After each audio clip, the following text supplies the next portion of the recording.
Hello, YouTube land. This is Richard of Mulstar Enterprises LLC, Eastern Shore, Maryland, a house washing, power washing, and floor sanding, refinishing, restoration company.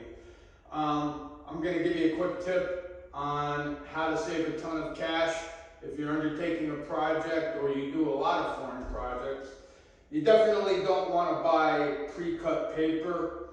Those of us in the business definitely don't. It's the big machine paper. You can see I've already cut a few, but what I am doing here is I'm recycling this paper.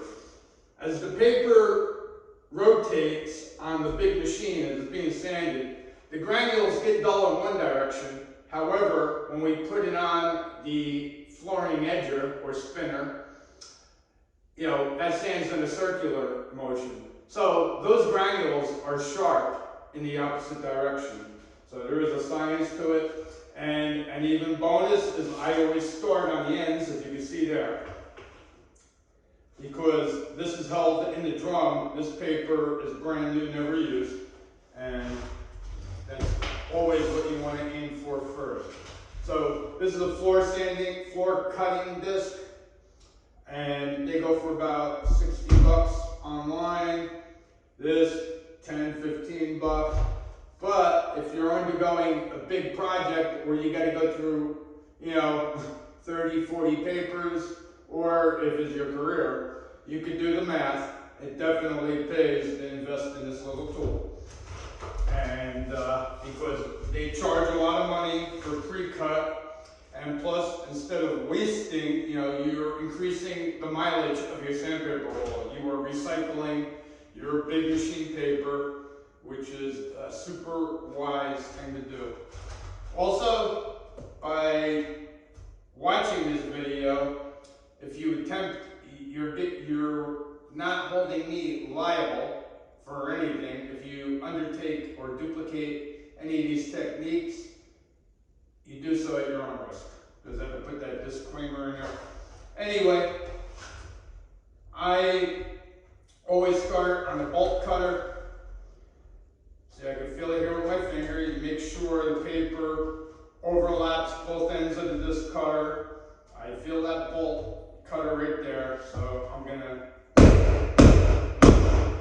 start there. This video is probably gonna shake because this floor is not solid as I would like it to be. I got the bolt hole for the machine cut.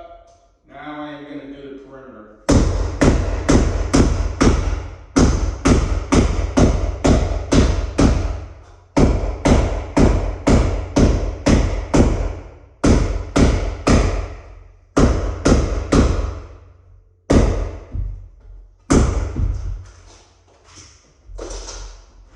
Okay, perfect. You can see? We have a disc here, but there's one more step we have to do. If you just bolt this with the washer into your edger like this, the paper is going to buckle and hinder smooth operation. So what we do, and as you've probably seen on pre-cut papers, I make a slice. For me, I go two different ways, this way and that way. And if you are going to do this, make sure you do it on padding. Of course, you're going to be cognizant not to cut into the floor or do it on a board. You get the drift. Anyway, I cut that direction, cut this direction, and that will give you a totally professionally cut paper that is going to bolt down nice and smooth so that you can sand the floor nice and smooth. I am going to be doing a video on the way that I edge the floor, which I imagine you're going to find very helpful. And this is the way I do it. I've been doing this a very long time. And I hope this money-saving tip helps you. If you're going to be doing a huge project, a lot of floors is definitely worth the small investment. Anyway, peace out, stay safe, and have a great day.